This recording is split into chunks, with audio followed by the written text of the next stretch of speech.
جیسا کہ ہم صلی اللہ علیہ وآلہ وسلم کے خوبصورت بیہیویئر کے بارے میں ہم لوگ پڑھ رہے تھے، ڈسکس کر رہے تھے. تو اسی طرح اللہ کے نبی صلی اللہ علیہ وآلہ وسلم کا ایک انداز وہ بھی ہوتا تھا کہ جب آپ صلی اللہ علیہ وآلہ وسلم مجلس میں ہوا کرتے تھے اور مجلس کو کنٹرول کر رہے تھے. اس کی ایک ایگزامپل جو جمعے کا خطبہ ہوتا تھا، تو وہ بھی ایک ایونٹ ہوتا تھا. امیجن کیجئے کہ آپ مسجد نبی شریف میں بیٹھے ہیں اور ابھی اللہ کے نبی صلی اللہ علیہ وآلہ وسلم وہاں تشریف لانے لگے ہیں اور ابھی وہ اپنے منبر پر تشریف فرما ہوں گے اور جمعے کا بیان دیں گے. تو what state is your heart in? How excited are you to listen to him? تو اگر یہ کیفیت ہو تو صحابہ اس کیفیت کو کیسے انجوائے کیا کرتے تھے؟ اب جہاں تک جمعے کی بات ہے تو اللہ کے نبی صلی اللہ علیہ وآلہ وسلم نے جمعے کو بہت زیادہ اہمیت والا دن قرار دیا. جیسے کہ ایک روایت میں اللہ کے نبی صلی اللہ علیہ وسلم نے فرمایا ان ھذا یوم جعلہ اللہ عیدا للمسلمین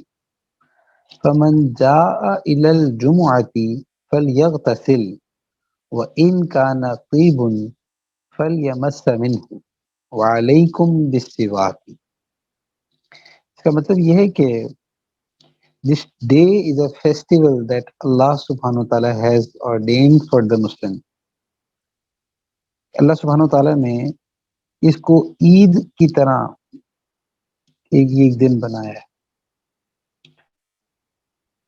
تو جو بھی جمعے کے دن آتا ہے اور غسل کرتا ہے اور اس کے علاوہ اب خوشبو لگاتا ہے جتنا بھی وہ کر سکے اور پھر اس کے علاوہ مسواک کرتا ہے، تو یہ اس کے لیے اللہ کے نبی صلی اللہ علیہ وسلم کی بشارت. تو اللہ کے نبی صلی اللہ علیہ وآلہ وسلم خود بھی جمعے والے دن جو کپڑے تھے وہ نئے اور مطلب اچھے صاف ستھرے کپڑے پہنا کرتے تھے.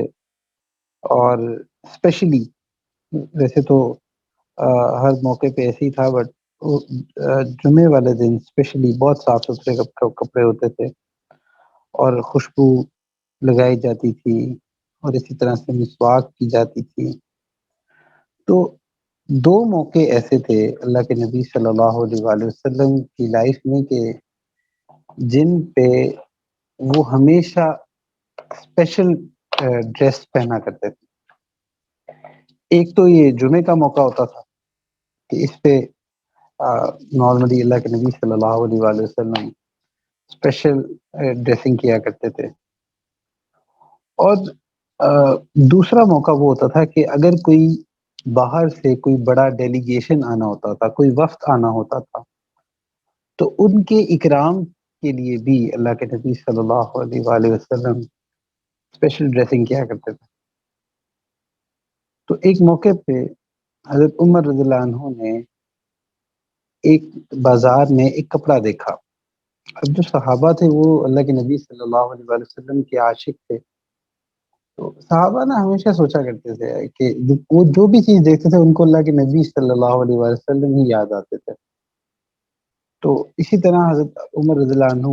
ایک بازار میں گئے، ایک مارکیٹ میں گئے اور وہاں انہوں نے ایک بہت خوبصورت کپڑا دیکھا جو کہ سلک کا تھا. تو انہوں نے یہ سوچا کہ اچھا اس کپڑے میں اللہ کے نبی صلی اللہ علیہ وسلم کیسے لگیں گے. تو انہوں نے وہ کپڑا خرید لیا اور وہ کپڑا لے کے he presented it to the Prophet صلی اللہ علیہ وسلم as a gift. تو اللہ کے نبی صلی اللہ علیہ وسلم نے ان کا شکریہ ادا کیا، لیکن بتایا کہ یہ جو سلک ہے یہ مردوں کے لیے یہ کپڑا پہننا امپرمیسیبل ہے. تو حضرت عمر رضی اللہ عنہ نے پھر وہ جو سلک کا وہ جو کپڑا تھا وہ پھر ایک اور صاحب کو دے دیا جو کہ اس وقت تک مسلمان نہیں ہوئے تھے۔ تو اس موقع پہ اللہ کے نبی صلی اللہ علیہ وآلہ وسلم نے فرمایا کہ اس کا مفہوم یہ ہے کہ اگر کوئی تم میں سے یہ افورڈ کرتا ہو کہ وہ جمعے کے لیے اسپیشل کپڑے خریدے، تو اس کو چاہیے کہ وہ لازمی خریدے، کیونکہ یہ جو جمعہ ہے یہ اس کی اتنی اہمیت بتائی گئی ہے۔ تو اللہ کے نبی صلی اللہ علیہ وآلہ وسلم جب اس طرح سے ڈریس اپ ہو کے مسجد نبی شریف میں تشریف لایا کرتے تھے، اور پھر اپنی اسی گلیمر کے ساتھ، اسی اورا کے ساتھ وہ ممبر پر بیٹھا کرتے تھے، تو اس کے بعد وہ پورے مجمع کو جب اپنا سلام کرتے تھے اور پھر اپنے ہاتھ میں ایک عصا پکڑتے تھے، پھر حضرت بلال رضی اللہ عنہ اذان دیا کرتے تھے، اور پھر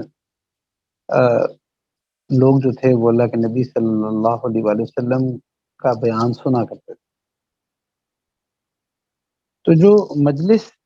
اللہ کے نبی صلی اللہ علیہ وآلہ وسلم کی ہوتی تھی، اس کے بارے میں کچھ انسٹرکشنز تھیں جو صحابہ کو دی گئی تھی،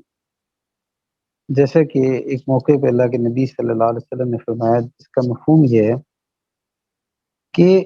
جو بھی تم میں سے کوئی خطبہ سنے تو اس کو چاہیے کہ وہ امام کے قریب ہو کے بیٹھے۔ For a man keeps himself away until he will be left behind at the time of entering paradise, though he eventually enters it. تو جو بھی امام کے قریب ہو کے بیٹھتا ہے تو اس سے اس کے لیے جنت کا رستہ بہت آسان ہو جاتا ہے، وہ اسی طرح جنت میں داخل ہو جاتا ہے۔ تو یہ بیسیکلی یہ ایک انسٹرکشن تھی کہ صحابہ جو تھے وہ اللہ کے نبی صلی اللہ علیہ وآلہ وسلم کے قریب ہو کے بیٹھا کرتے تھے، کہ جتنا وہ پاسبلی کلوز ہو سکتے تھے تو وہ اتنا کلوز ہو کے بیٹھتے تھے، اور پوری اٹینشن کے ساتھ ساری ان کی توجہ، سارا ان کا دھیان اللہ کے نبی صلی اللہ علیہ وآلہ وسلم پر ہوا کرتا تھا۔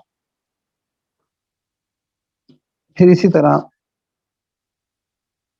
اللہ کے نبی صلی اللہ علیہ وآلہ وسلم کی مجلس میں یہ منع تھا کہ کوئی ایک دوسرے کو پھیلان کے آگے آئے۔ امام کے قریب ضرور ہونا ہوتا ہے، لیکن مجلس میں ایک دوسرے کو بائی پاس کرنا، بائی پاس ان سینس کے اوپر سے پھیلان کے آنا، یہ ہاتھ سے کسی کو سائڈ پہ کرنا، تو اس کی ممانعت تھی۔ بلکہ ایک موقع پہ ایسے بھی ہوا کہ اللہ کے نبی صلی اللہ علیہ وآلہ وسلم بیان دے رہے تھے، تو ایک صحابی جو تھے نا وہ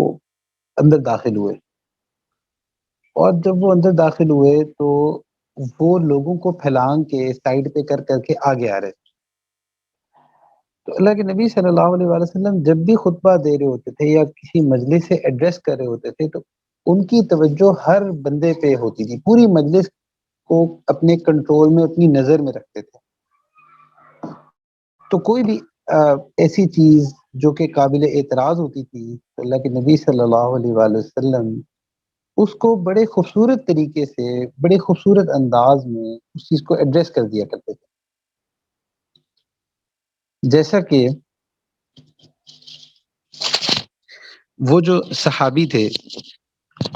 وہ جب آ رہے تھے تو اللہ کے نبی صلی اللہ علیہ وآلہ وسلم نے یہ بات نوٹس کی، اور نوٹس کرنے کے بعد کہا اجلس فقد آذیتا و آنیتا، یعنی کہ اس کا مطلب یہ ہے کہ سٹ ڈاؤن، یہیں پہ بیٹھ جائیں،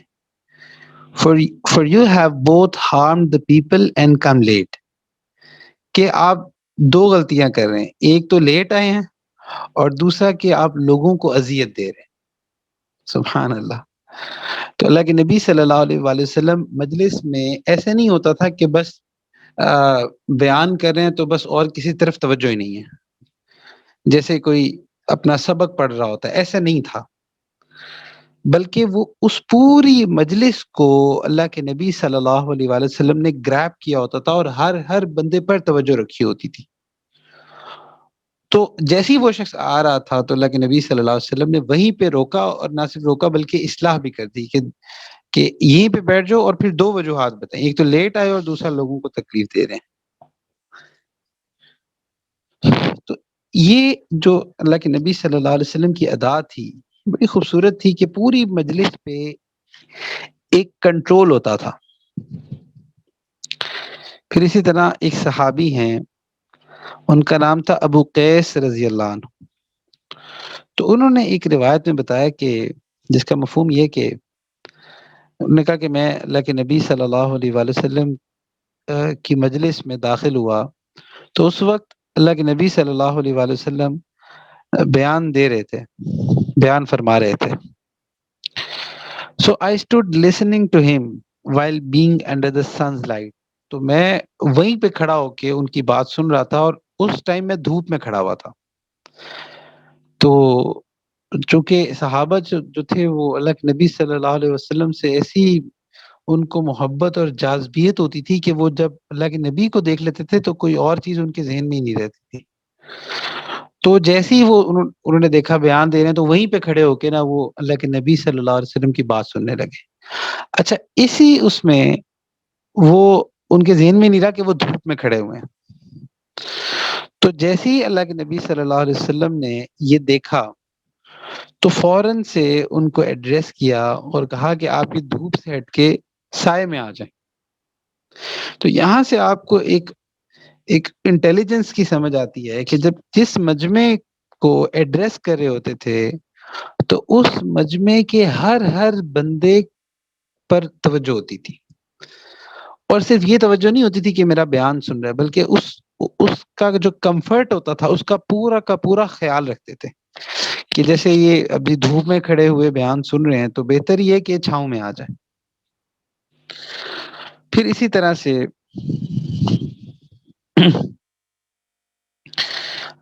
ایک صحابی تھے، ان کے بارے میں آتا ہے کہ وہ مسجد نبوی شریف میں داخل ہوئے جمعے والے دن، اور ان کا نام تھا سلیک الغطفانی۔ یہ ایک صحابی تھے۔ یہ جمعے والے دن جب مسجد نبوی شریف میں داخل ہوئے تو اللہ کے نبی صلی اللہ علیہ وسلم نے اپنا خطبہ تھوڑی دیر کے لیے روک دیا۔ یہ آئے اور فوراً ہی بیٹھ گئے۔ تو اللہ کے نبی صلی اللہ علیہ وسلم نے ان کو حکم دیا کہ آپ 2 رکعت نماز پڑھ لیں۔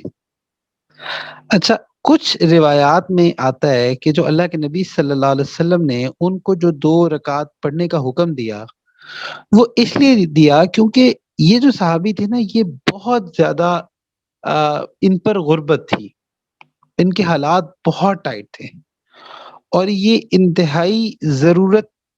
کی کیفیت میں تھے، ڈائر نیڈ میں تھے۔ تو اللہ کے نبی صلی اللہ علیہ وسلم نے ان کو جب یہ کہا کہ آپ 2 رکعت نماز پڑھ لیں تو انٹینشن یہ تھی کہ جب یہ 2 رکعت نماز پڑھیں گے تو صحابہ کی نظر ان پر جائے گی، اور ان کے حالات دیکھ کے ہو سکتا ہے کہ کوئی ان کی ہیلپ کر دے وداؤٹ بینگ آسکنگ، کہ جو ہے نا وہ ان سے پوچھیں اور کہیں۔ تو یہ انٹیلیجنس تھی کہ ان کی ضرورت کا اللہ کے نبی صلی اللہ علیہ وسلم نے فوراً سے ادراک کیا، احساس کیا، اور ایک ایسا طریقہ ڈیوائز کیا کہ جس سے ان کی سیلف ریسپیکٹ بھی ہارم نہیں ہوتی تھی، اور صحابہ کے سامنے ان کی ضرورت بھی کھل جاتی، اور جس سے جو ان کی ہیلپ کرنا چاہتا تو وہ کر سکتا تھا۔ تو یہاں سے آپ کو ایک بات سمجھ آتی ہے کہ اللہ کے نبی صلی اللہ علیہ وسلم جب کسی مجمع سے ایڈریس کر رہے ہوتے تھے تو ان کا دھیان، ان کی توجہ ایک ایک بندے پر ہوتی تھی، ایک ایک شخص پر ہوتی تھی۔ پھر اسی طرح جیسا کہ ایک بڑا مشہور واقعہ ہے کہ ایک موقع پہ اللہ کے نبی صلی اللہ علیہ وآلہ وسلم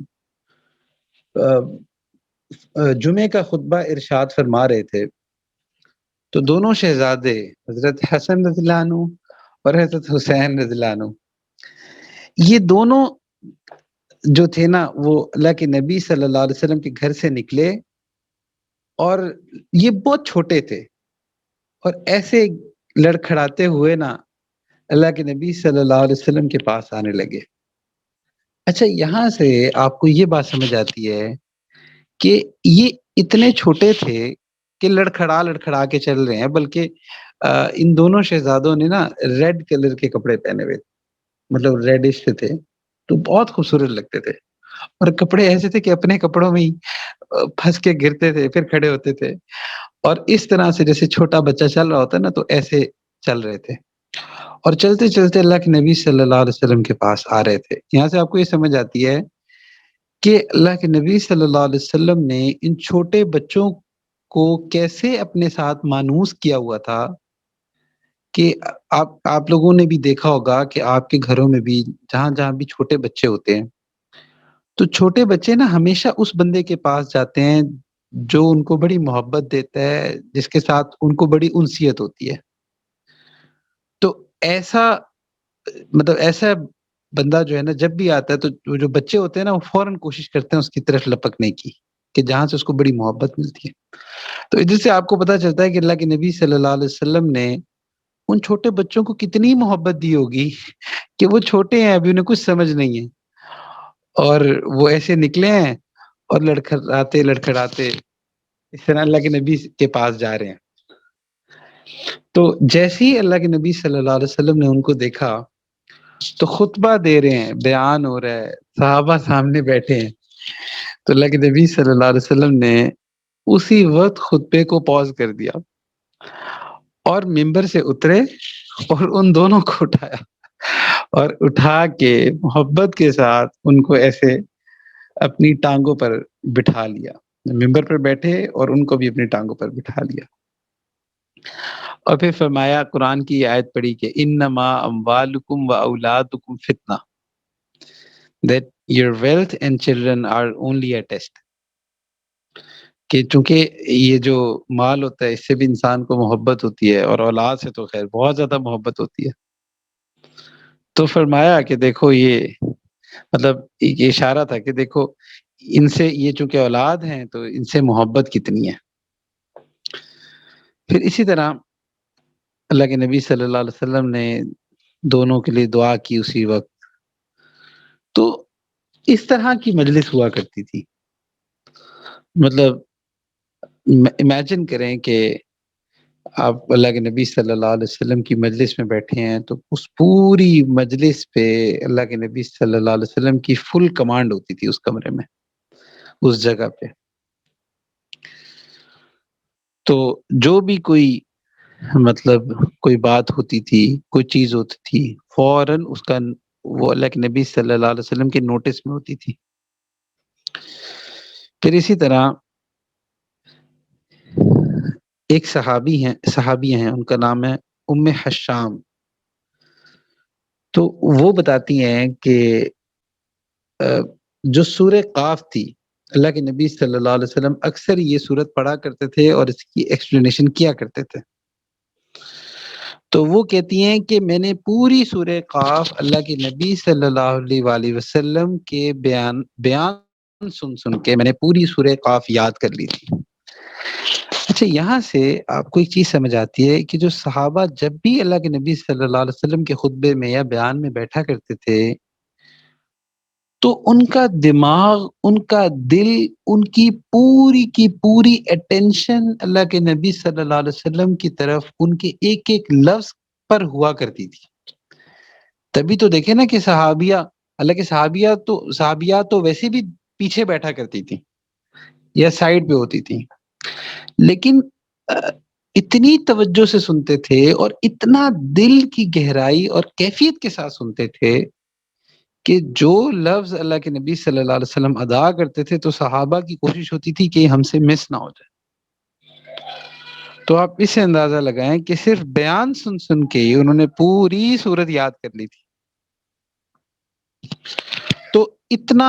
ذہن کو اور دل کو اللہ کے نبی صلی اللہ علیہ وسلم کی طرف متوجہ رکھتے تھے۔ پھر اسی طرح اللہ کے نبی صلی اللہ علیہ وسلم جب بھی کوئی بیان دے رہے ہوتے تھے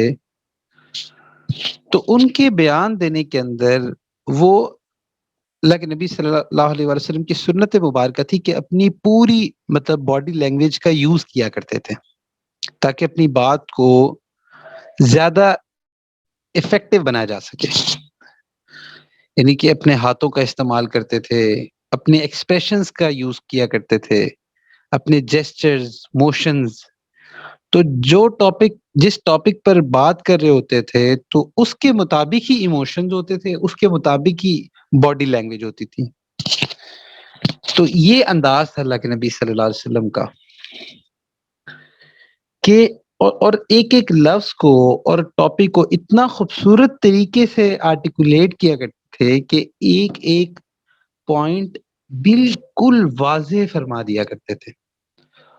اور بات کے دوران جو کوئی امپورٹنٹ چیز ہوتی تھی تو اس کو اکثر 3 دفعہ ریپیٹ کر دیا کرتے تھے. اللہ کے نبی صلی اللہ علیہ وسلم چونکہ دل سے بات کر رہے ہوتے تھے تو ان کی وائس ٹون اور ان کی آنکھیں، اگر کوئی بندہ صرف ان کی آنکھوں کو ہی دیکھ لے اور ان کے وائس ٹون کو ہی سن لے تو وہیں سے اس کو اللہ کے نبی صلی اللہ علیہ وسلم کی فیلنگز کا اندازہ ہو جاتا تھا کہ اچھا کس طرح کی بات ہو رہی ہے. یعنی کہ کوئی بات خوشی والی کوئی بات ہو رہی ہے، کوئی غم والی بات ہو رہی ہے، کس طرح کے ایموشنز ہیں. تو اتنا ڈیپلی انوالوڈ ہو کر اللہ کے نبی صلی اللہ علیہ وسلم بات کیا کرتے تھے. یہاں سے آپ کو سمجھ آتی ہے کہ جب بھی وہ کوئی بات کر رہے ہوتے تھے تو اپنے الفاظ کے ساتھ ان کے ایموشنز فلی اٹیچڈ ہوتے تھے. اپنے الفاظ کے ساتھ ان کا دل پوری طرح سے اٹیچڈ ہوتا تھا. تو صرف وائس ٹون سے ہی اندازہ لگ جاتا تھا کہ اچھا کس قسم کی بات ہو رہی ہے، اور آنکھوں سے بھی پتہ چل جاتا تھا. اگر کوئی خوشی والی بات ہوتی تھی تو وہ بھی ان کی وائس ٹون میں فیل ہو رہی ہوتی تھی، ان کی آنکھوں میں فیل ہو رہی ہوتی تھی. اور اگر کوئی غم والی بات ہوتی تھی تو اس میں بھی وہ بھی ان کی وائس ٹون سے سمجھ آ جاتی تھی کہ اچھا یہ کوئی ایسا کلام ہو رہا ہے جس میں غم ہے یا دکھ ہے، غصہ ہے یا کچھ بھی. تو جو ایموشنز تھے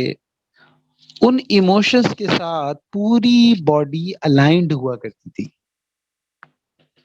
تو مطلب آج کل بھی جیسے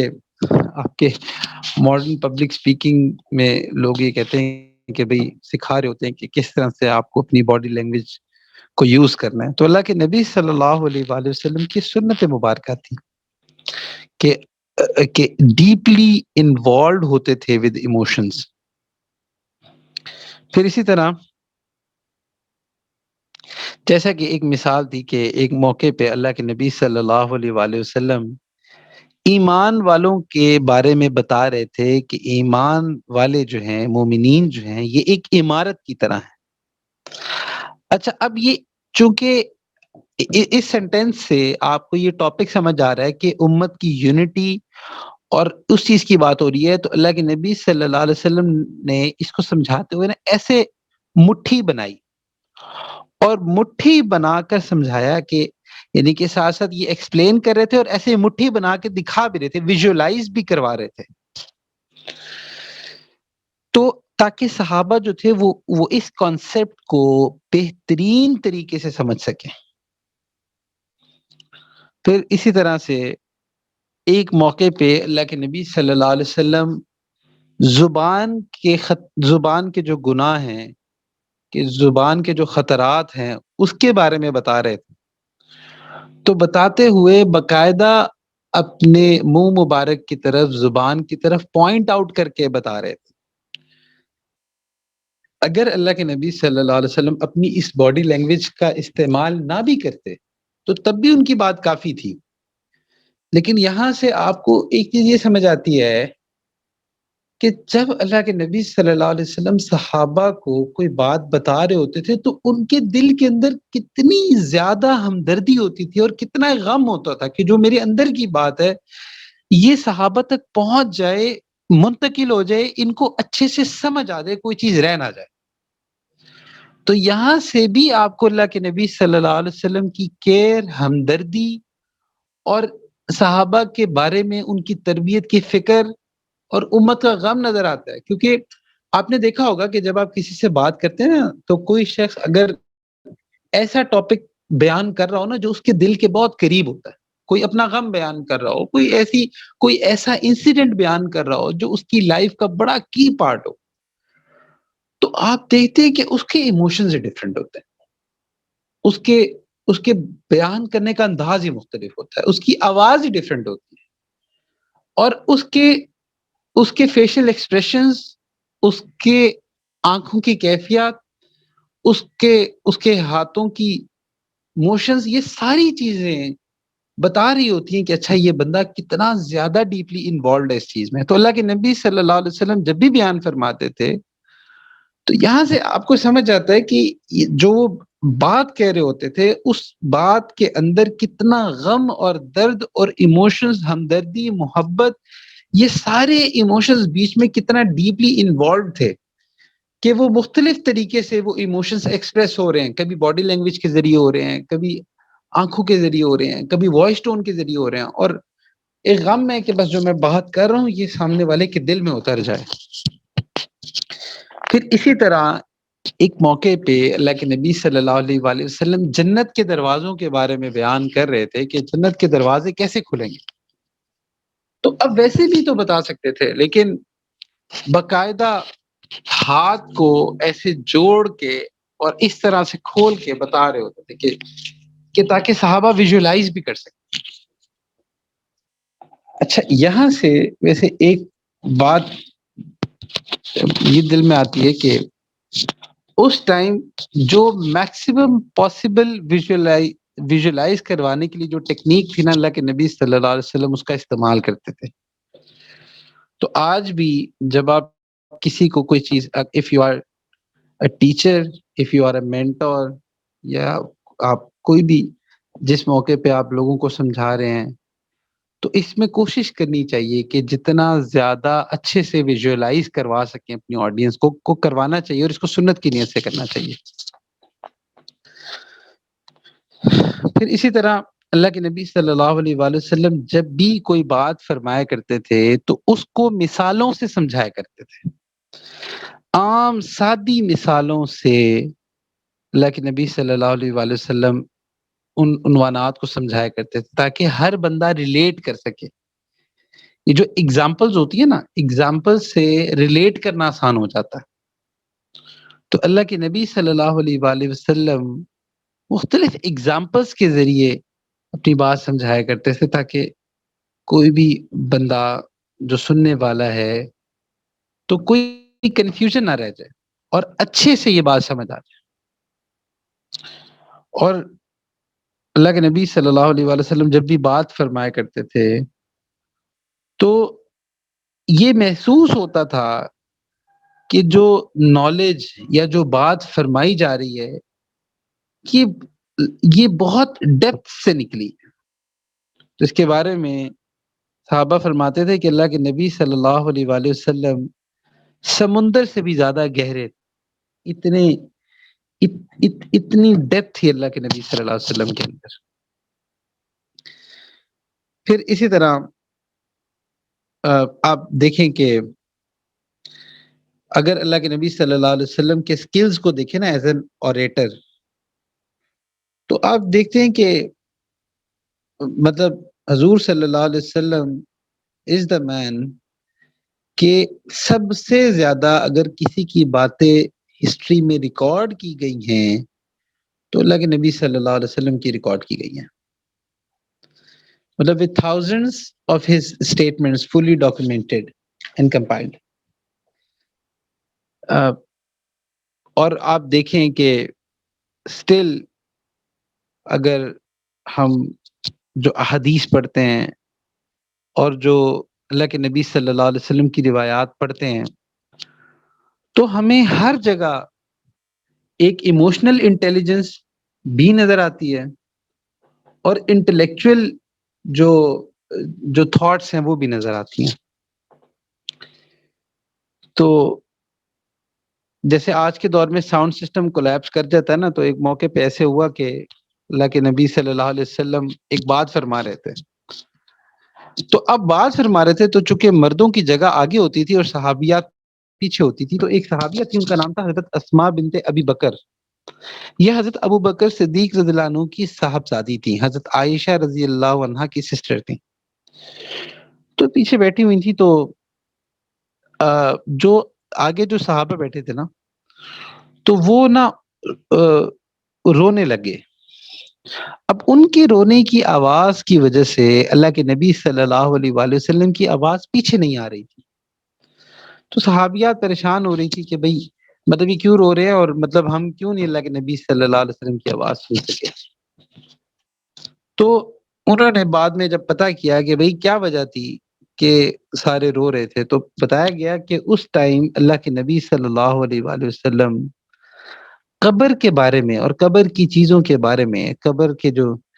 ٹرائلز ہیں، جو قبر کے امتحان ہیں، سوالات ہیں اور کیفیات ہیں، اس کے بارے میں اللہ کے نبی صلی اللہ علیہ وسلم بتا رہے تھے. اور وہ بتا رہے تھے کہ صحابہ جو تھے نا، وہ صرف سن کے، کیونکہ صحابہ بھی اتنا زیادہ ایموشنلی کنیکٹڈ ہوتے تھے اللہ کے نبی صلی اللہ علیہ وآلہ وسلم کے ساتھ، کہ ایک ایک لفظ کو پی رہے ہوتے تھے اور دل کے اندر اتار رہے ہوتے تھے اور ایموشنز کے ساتھ ایبزارب کر رہے ہوتے تھے. تو صرف قبر کی چیزوں کے بارے میں سننے کی وجہ سے ہی وہ اونچا اونچا رو رہے تھے، یعنی کہ اتنا رو رہے تھے کہ پیچھے تک آواز ہی نہیں آ رہی. تو یہاں سے آپ کو یہ بات بھی سمجھ آتی ہے کہ اللہ کے نبی صلی اللہ علیہ وسلم خود کتنا ایموشنلی انوالوڈ ہوتے تھے بتاتے وقت، اور صحابہ کتنا زیادہ انوالوڈ ہوتے تھے سنتے وقت. پھر اسی طرح اللہ کے نبی صلی اللہ علیہ وآلہ وسلم جب نماز پڑھایا کرتے تھے، اللہ اکبر، یہ بھی ایک عجیب فیلنگ ہوا کرتی تھی صحابہ کی. مطلب امیجن کہ یہ موقع ملے کسی کو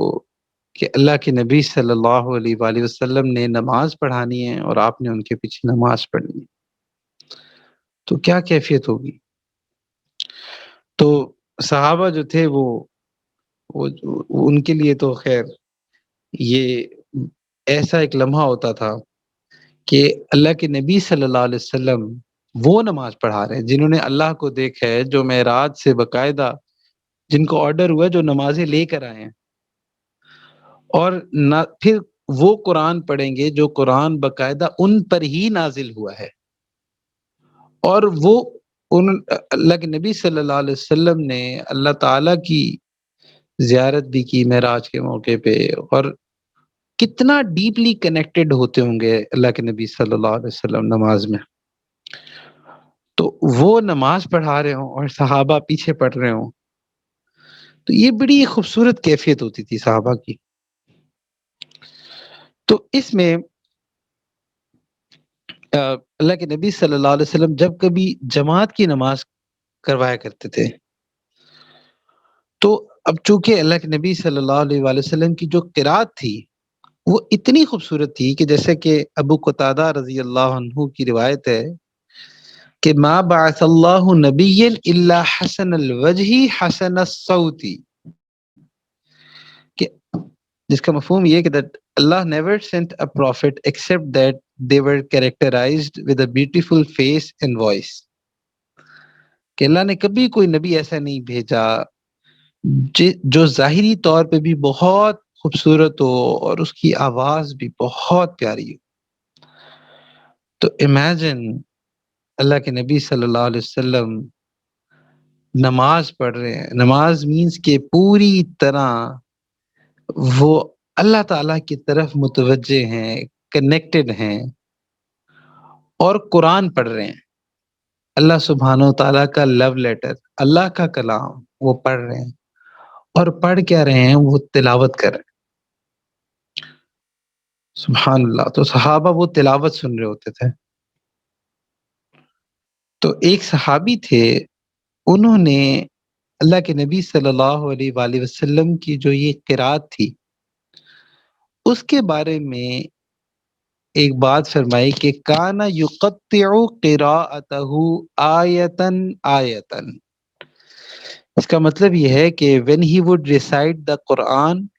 He was known to pause between the verses, reciting them one by one.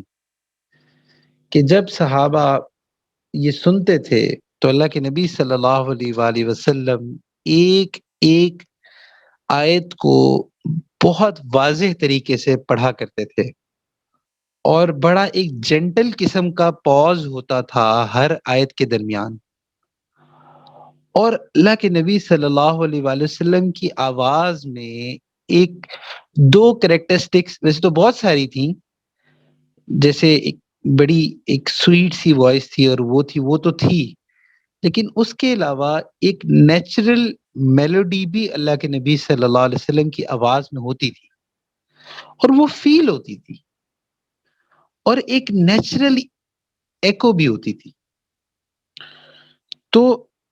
جب اللہ کے نبی صلی اللہ علیہ وآلہ وسلم قرآن پڑھا کرتے تھے تو وہ آہستہ آہستہ پڑھتے تھے، اور ایک ایک حرف کو اس کے میرٹ پر ادا کیا کرتے تھے، کہ صحابہ ایک ایک لفظ کی کیفیت کو بھی ایبزارب کیا کرتے تھے اپنے اندر۔ تو بڑی خوبصورت سی تلاوت ہوتی تھی، اور اللہ کے نبی صلی اللہ علیہ وآلہ وسلم کی تلاوت بہت لاؤڈ نہیں ہوتی تھی، بڑی، یعنی کہ ایک نارمل نیچرل والیوم ہوا کرتا تھا کہ ہر بندہ سن سکتا تھا، کسی کو وہ یعنی کہ لاؤڈ وائس نہیں ہوتی تھی،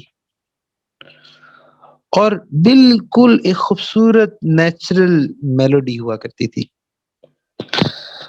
اور نہ اتنی کم ہوتی تھی کہ بالکل کچھ سمجھ نہ آئے۔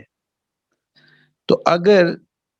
مطلب جو آواز ہوتی تھی اللہ کے نبی صلی اللہ علیہ وآلہ وسلم کی، وہ اتنی ہوتی تھی کہ اگر اللہ کے نبی صلی اللہ علیہ وسلم اپنے گھر میں تلاوت کرتے تھے، یعنی کہ اپنے اگر صحن میں تلاوت کر رہے ہوتے تھے، تو ساتھ والا جو گھر ہے وہاں پہ آرام سے سنی جا سکتی تھی۔ تو تقریباً اتنی اونچی آواز میں تلاوت کیا کرتے تھے، اور تلاوت کے دوران اکثر اکثر اللہ کے نبی صلی اللہ علیہ وآلہ وسلم ایموشنل ہوا کرتے تھے۔ تو مطلب چونکہ وہ ہر وقت اللہ تعالیٰ کی پریزنس کو فیل کر رہے ہوتے تھے، قرآن کو فیل کرتے تھے، تو ایک ایک لفظ کا جو ایموشن ہوتا تھا وہ اللہ کے نبی صلی اللہ علیہ وآلہ وسلم کے قلب پہ اپنا امپیکٹ ڈال کے جا رہا ہوتا تھا۔ The way Prophet sallallahu alaihi wasallam would cry during his recitation was unique and restrained. بہت ایک جینٹل قسم کی کرائے ہوا کرتی تھی، رونا ہوا کرتا تھا۔ تو بلکہ ایک روایت میں آتا ہے، ایک صحابی کہتے تھے کہ جب اللہ کے نبی صلی اللہ علیہ وآلہ وسلم تلاوت کے دوران جب رو رہے ہوتے تھے تو ان کا جو رونا ہوتا تھا نا، یا ان کا وہ ایسے تھا کہ جیسے سینے میں نا کوئی چیز ابل رہی ہو غم سے، ایسی ہوتی تھی۔ تو اس کے بعد میں کہتے تھے کہ جیسے کوئی اگر کیٹل پاٹ ہو نا اور وہ بوائل ہو رہی ہو، تو اس طرح سے سینے سے آواز آتی تھی، جیسا کہ اللہ کے نبی صلی اللہ علیہ وآلہ وسلم کا جو ہنسنا تھا وہ انآڈیبل تھا، یعنی کہ بہت کم آواز آتی تھی ہنسنے کی، مطلب لاؤڈ ہنسنا نہیں ہوتا تھا۔ تو اسی طرح جو رونا ہوتا تھا نا وہ بھی ایسا ہی ہوتا تھا۔ تو اور وہ اتنا پیور ہوتا تھا، وہ رونا اتنا پیور ہوتا تھا کہ وہ فیل ہوتا تھا کہ یہ اللہ کے نبی کے دل سے یہ ایموشن نکل رہا ہے، چاہے وہ خوشی کا ایموشن ہوتا تھا یا چاہے وہ رونے کا ایموشن ہوتا تھا۔ His eyes used to shed tears، جبکہ جب بھی وہ تلاوت کر رہے ہوتے تھے اکثر ایسے ہی ہوتا تھا، بلکہ صحابہ جب اللہ کے نبی صلی اللہ علیہ وسلم کو دیکھتے تھے تو اکثر آنکھیں نم ہوتی تھی۔ حضرت عبداللہ ابن مسعود رضی اللہ عنہ ایک دفعہ فرماتے ہیں ایک کہ اللہ کے نبی صلی اللہ علیہ وآلہ وسلم نے ان سے کہا کہ عبداللہ آپ نا قرآن کی تلاوت کریں. So he said, Ya Rasulullah sallallahu alayhi wa sallam, kayfa aqra'u alayka wa innama unzila alayka. That, O Messenger of Allah subhanahu wa ta'ala, you want me to recite the Quran while it was revealed to you? کہ آپ پہ تو یہ نازل ہوا ہے تو آپ چاہتے ہیں کہ میں آپ کے سامنے قرات کروں. تو رسول اللہ صلی اللہ علیہ وسلم نے فرمایا کہ میں چاہتا ہوں کہ میں کسی کی تلاوت سنوں. I would love to hear it from someone else beside me. He said, so I recited Surah An-Nisa and then I reached the verse فَكَيْفَ إِذَا جِئْنَا مِنْ كُلِّ أُمَّةٍ بِشَهِيدٍ وَجِئْنَا بِكَ عَلَى هَؤُلَاءِ شَهِيدًا. اس سورہ نساء وہ تلاوت کر رہے تھے اور یہاں تک پہنچے. تو اس آیت کا مفہوم یہ کہ so how will it be when we bring a witness from every faith community and bring you as a witness against yours. انہوں نے کہا کہ جب اس آیت تک میں پہنچا ہوں تو اللہ کے نبی صلی اللہ علیہ وآلہ وسلم نے ہاتھ بڑھایا اور میری تھائی پر ہاتھ رکھا اور کہا حسبک، یعنی کہ انف، بس کر رہے. تو حضرت عبداللہ بن مسعود رضی اللہ عنہ فرماتے ہیں کہ میں چونکہ کیفیت میں پڑھ رہا تھا تو میں نے جب آنکھ اٹھا کے اللہ کے نبی صلی اللہ علیہ وآلہ وسلم کو دیکھا تو اللہ کے نبی صلی اللہ علیہ وسلم کی آنکھوں سے آنسو جاری تھے. تو وہ کہتے ہیں کہ اللہ کے نبی صلی اللہ علیہ وسلم ایسے رو رہے تھے لیکن میں تلاوت میں بزی تھا تو ان کے رونے کی آواز نہیں تھی، میں نوٹس ہی نہیں کر سکا کہ وہ رو رہے ہیں. تو اللہ کے نبی صلی اللہ علیہ وسلم کے اکثر ایموشنز ایسے ہوتے تھے کہ کوئی بندہ نوٹس نہیں کر سکتا تھا، مطلب آواز سے کوئی نوٹس نہیں کر سکتا تھا کہ اللہ کے نبی صلی اللہ علیہ وسلم کس ایموشنل سٹیٹ میں ہے. اکثر جب رو رہے ہوتے تھے تو ان کا رونا بھی بہت سنسیئر اور بڑا کوائٹ قسم کا رونا ہوتا تھا، بہت خاموش قسم کا رونا ہوتا تھا، انلیس کہ کوئی دیکھتا تو اس کو سمجھ آتا. تو اسی طرح اللہ کے نبی صلی اللہ علیہ وسلم جب فرض نماز پڑھایا کرتے تھے تو اب مطلب نو ون کین امیجن کہ کیا وہ کنیکشن ہوگا جو ان کا اللہ سبحانہ تعالیٰ کے ساتھ ہوتا ہوگا. بٹ ایون دین اللہ کے نبی صلی اللہ علیہ وآلہ وسلم جب فرض نماز پڑھایا کرتے تھے تو اکثر اس کو شارٹ رکھا کرتے تھے اور یہی فرمایا کرتے تھے کہ بھئی اس کو چھوٹا رکھنا ہے. اس کی وجہ یہ ہوتی تھی کہ چونکہ فرمایا کرتے تھے کہ جماعت میں بوڑھے لوگ بھی ہوتے ہیں، بیمار بھی ہوتے ہیں، عورتیں بھی ہوتی ہیں، مطلب مختلف قسم کے لوگ ہوتے ہیں. تو اس لیے کسی کو کوئی جلدی ہے یا کچھ ایسا ہے تو فرض نماز میں چونکہ وہاں سب با جماعت پڑھ رہے ہوتے تھے تو وہ سب کا خیال رکھتے تھے. تو ڈسپائٹ کہ بہت کنیکٹڈ ہوتے تھے بٹ وہ پھر بھی اس کو شارٹ رکھتے تھے کہ تاکہ کسی کو کوئی مشقت نہ ہو. اور اگر کسی بچے کے رونے کی آواز سن لیتے تھے تو ایسا نہیں تھا کہ وہ نماز کے بعد وہ ڈانٹتے صحابہ کو کہ بھئی کیا تم اپنے بچوں کا خیال نہیں رکھتے، کیا نماز کے دوران جو ہے نا میری نماز جو ہے نا وہ ڈسٹرب کر دی اور ایسا اللہ اکبر. ایسا نہیں تھا، بلکہ اللہ کے نبی صلی اللہ علیہ وآلہ وسلم اگر کسی بچے کی رونے کی آواز سنتے تو نماز کو تھوڑا سا سپیڈ اپ کر دیتے اور کوشش کرتے کہ جلدی ختم ہو جائے، کیونکہ یہ ایموشنل انٹیلیجنس ہوتی ہے، یہ اپنے لوگوں کا خیال رکھنا ہوتا ہے. کہ اللہ کے نبی صلی اللہ علیہ وسلم سمجھتے تھے کہ اس بچے کو بھی سمجھتے تھے، اس کے ایموشنز بھی ایون نماز کے دوران وہ کنیکٹڈ ہیں اللہ تعالیٰ سے، بٹ وہ سمجھتے تھے کہ ہاں کہ اس بچے کو نیڈ ہے، پتہ نہیں کس پریشانی میں ہے. اور پھر اس کے ماں باپ یا اس کے گرینڈ فادرز وہ نماز میں ہوں گے تو ان پہ کیا کیفیت ہوگی. تو ان لوگوں کے ایموشنز کا خیال رکھتے ہوئے، اپنے لوگوں کے ایموشنز کا خیال رکھتے ہوئے وہ نماز کو چھوٹا کر دیا کرتے تھے. اور کبھی اس معاملے میں کبھی انہوں نے کسی کو ڈانٹا نہیں تھا. پھر اسی طرح اکثر ایسے ہوتا تھا کہ حضرت حسین رضی اللہ عنہ اور حضرت حسن رضی اللہ عنہ یہ اللہ کے نبی صلی اللہ علیہ وسلم کو نماز پڑھتے وقت اکثر ان کے پاس آ جایا کرتے تھے، بلکہ اکثر حضرت حسن رضی اللہ عنہ تو زیادہ کرتے تھے کہ جب وہ سجدے میں ہوتے تھے تو پیچھے کمر پہ چڑھ جایا کرتے تھے۔ بلکہ ایک موقع پہ ایسے ہوا کہ اللہ کے نبی صلی اللہ علیہ وآلہ وسلم نماز پڑھا رہے ہیں اور سجدے میں گئے اور ادھر سے شہزادے آئے حضرت حسن رضی اللہ عنہ اور اللہ کے نبی صلی اللہ علیہ وسلم کی کمر پہ چڑھ گئے۔ تو ایک صحابی جو تھے نا، انہوں نے ایسے ہاتھ بڑھا کے نا ان کو اتارنے کی کوشش کی، بٹ اللہ کے نبی صلی اللہ علیہ وسلم نے ایسے ہاتھ کے اشارے سے روک دیا، اور وہ جب تک وہ اوپر کھڑے رہے، اوپر بیٹھے رہے، اللہ کے نبی صلی اللہ علیہ وسلم نے سجدہ ختم نہیں کیا۔ سبحان اللہ، یہاں تک کہ وہ خود ہی اترے، کہ جب وہ اترے تب پھر اللہ کے نبی صلی اللہ علیہ وسلم نے سجدے سے سر اٹھایا۔ پھر اسی طرح ان کی بہن امامہ رضی اللہ عنہا تو چھوٹی بچی تھیں، بیبی گرل تھیں، تو وہ ایسے کھیلتی کھیلتی اللہ کے نبی صلی اللہ علیہ وسلم کے پاس آ جاتی تھی۔ تو ایک موقع پہ اللہ کے نبی صلی اللہ علیہ وسلم نماز پڑھ رہے تھے، تو وہ آ کے نا اللہ کے نبی صلی اللہ علیہ وسلم پر ایسے چمٹ گئیں۔ تو نماز کے دوران ہی اللہ کے نبی صلی اللہ علیہ وسلم نے ان کو اپنے ایسے بازو پہ اٹھا لیا اور ایسے اٹھا کے نماز پڑھ رہے ہیں، اور پھر جب رکوع میں جانے لگے تو پھر اس کو نا جینٹلی اس کو ایسے کھڑا کر دیا۔ تو نماز کے دوران بچوں کی فیلنگز کا بھی ایسے خیال رکھا کرتے تھے۔ اور جو نمازیں، جو نفل نمازیں ہوتی تھی، وہ اللہ کے نبی صلی اللہ علیہ وسلم لمبی پڑھا کرتے تھے، کیونکہ وہ انفرادی ہوتی تھی۔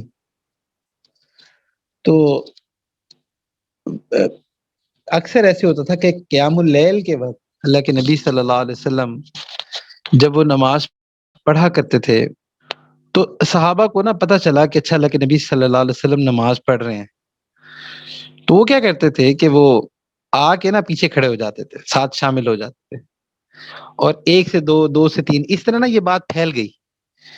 کہ اللہ کے نبی صلی اللہ علیہ وسلم نا ایسے رات کو نماز پڑھاتے، تو صحابہ تو موقع ڈھونڈتے تھے اللہ کے نبی صلی اللہ علیہ وسلم کی صحبت میں آنے کا، اور پھر وہ بھی ایسی صحبت کے نماز پڑھا رہے ہوں، تو وہ اس طرح آ جاتے تھے۔ پھر کچھ دفعہ ایسے ہوا کہ اللہ کے نبی صلی اللہ علیہ وسلم جب نہیں آتے تھے، گھر میں ہی ہوتے تھے، تو صحابہ کیا کرتے تھے کہ اللہ کے نبی صلی اللہ علیہ وسلم کے گھر کے پاس جا کے نا ہلکی ہلکی نا ایسے کھانسی کیا کرتے تھے، یا ہلکی سی آواز میں کچھ ایسے بات کیا کرتے تھے، یا کوئی ہلکی سی کنکریاں ادھر پھینکتے تھے، کہ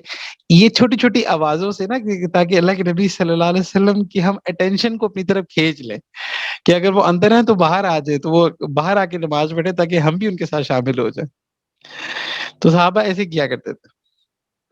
لیکن پھر ایک موقع پہ اللہ کے نبی صلی اللہ علیہ وسلم جب رات کو گھر سے نکلے تو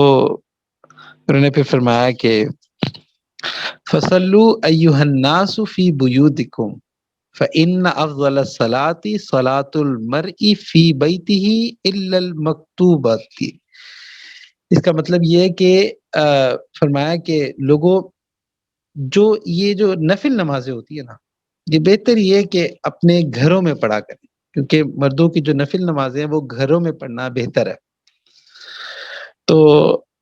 اب جو صحابہ تھے ان کی تو خیر کوشش ہوتی تھی کہ وہ لیٹ نائٹ اللہ کے نبی صلی اللہ علیہ وسلم کے ساتھ ہی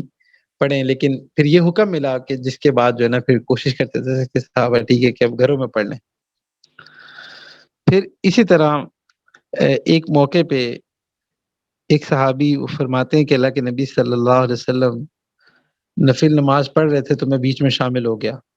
تو اس ٹائم اللہ کے نبی صلی اللہ علیہ وسلم سورہ بقرہ کی تلاوت کر رہے تھے۔ سورہ بقرہ آپ جانتے ہیں لمبی سورت ہے، تو وہ کہتے ہیں کہ میں نے سوچا کہ اللہ کے نبی صلی اللہ علیہ وسلم ابھی بس کچھ 100 آیات پڑھیں گے، پھر جو ہے نا وہ رکوع کر لیں گے۔ وہ کہتے ہیں میں کھڑا رہا تو 100 آیات بھی ہوگی، پھر میں نے سوچا کہ اچھا چلے 200 آیات پڑھیں گے، انہوں نے کہا 200 آیات بھی ہوگی، پھر میں نے سوچا اچھا چلیں سورہ بقرہ فنش کر کے نا پھر رکوع کر لیں گے، تو کہتے ہیں سورہ بقرہ بھی فنش ہو گئی، پھر اس کے بعد کہتے ہیں کہ سورہ نساء پڑھی وہ بھی فنش ہو گئی، سورہ آل عمران پڑھی وہ بھی فنش ہو گئی۔ تو وہ کہتے ہیں کہ اس کے بعد اللہ کے نبی صلی اللہ علیہ وسلم نے رکوع کیا، اور وہ کہتی کہ وہ رکوع اتنا لمبا تھا کہ وہ جتنا لمبا قیام تھا اتنا ہی رکوع تھا. پھر وہ فرماتے ہیں کہ سجدہ کیا، سجدہ بھی اتنا ہی لمبا تھا. تو چونکہ یہ نفل نماز ہوتی ہے اور اس میں لوگوں پہ فرض نہیں تھا کہ وہ آئیں اور اللہ کے نبی صلی اللہ علیہ وسلم کے ساتھ شامل ہوں، وہ بس ان کا یہ نفل نماز تھی. تو نفل نماز کے اندر جہاں پہ ون ٹو ون کنیکشن ہوتا تھا اللہ تعالیٰ کے ساتھ، وہاں اتنا ڈیپلی کنیکٹڈ ہوتے تھے اللہ کے نبی صلی اللہ علیہ وسلم. تو اللہ تعالیٰ سے دعا ہے کہ اللہ سبحانہ و تعالیٰ ہمیں بھی ان میں سے کچھ سنتوں پر عمل کی توفیق عطا فرمائے، اور ہر گزرتے لمحے کے ساتھ حضور صلی اللہ علیہ وسلم کی محبت میں ہمیں اضافہ نصیب فرمائے. وآخر دعوانا الحمد للہ رب العالمین.